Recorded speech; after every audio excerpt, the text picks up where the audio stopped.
Hi everyone, I'm Sophia Haber Brock, the editor-in-chief of The Rearview. Tonight, here at the Quick Center for the Arts, Alyssa Farah Griffin and Molly Jong-Fast engaged in powerful conversation regarding the presidential election of 2024.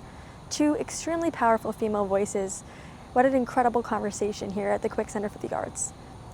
They depicted the powerful influence of media, polarization of the election, and the realities of the political sphere.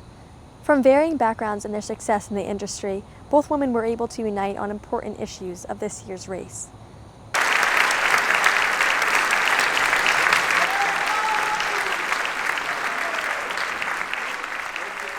But the biggest actual X factor, as I see it, that makes this election so unique from any before is we are living in the digital age of new media, and people are consuming news information in a way at a higher rate than they ever have. They're engaging in information, but there is also, it's fundamentally different than how we previously have it.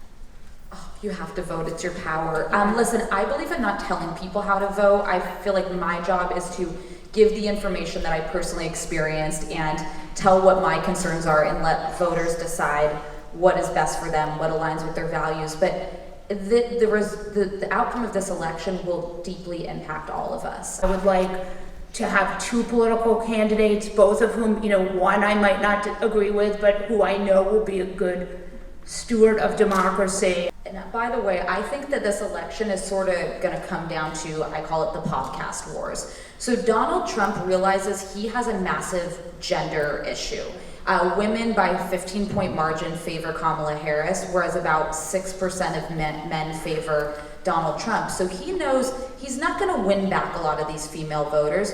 So what's he doing? He's targeting young, largely white male voters who are low propensity voters. And what that means is they're not as likely to show up and vote. They may not have previously voted. But he's being smart and strategic about how he's trying to reach them. He's going to go on Joe Rogan's podcast. He's targeting the Barstool Sports kind of podcast. On the flip side, I thought it was brilliant that Kamala Harris went on Alex Cooper's podcast, Call Her Daddy. She's trying to reach young women who may just tune out politics because they're over it, but knowing that they have a stake in this election. The election will be decided, I think, by who activates more of sort of that core. Is it the young male voters or these first-time female voters? So I also think women play a really important role in this race. To make sure that there's some level of fact-checking happening on these digital platforms. You guys have to stand up and take your stake in the election. And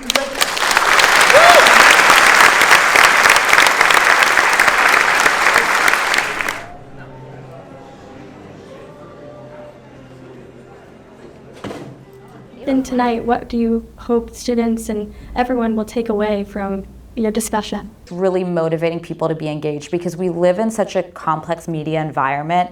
I imagine a lot of the students on this campus aren't consuming media the old school way. They're not necessarily watching CNN primetime panels or watching Morning Joe in the morning. But with that comes certain responsibilities you have as a civic individual, which is to check your sources and verify them. I'm Sophia Haber Brock from The Rearview, signing off.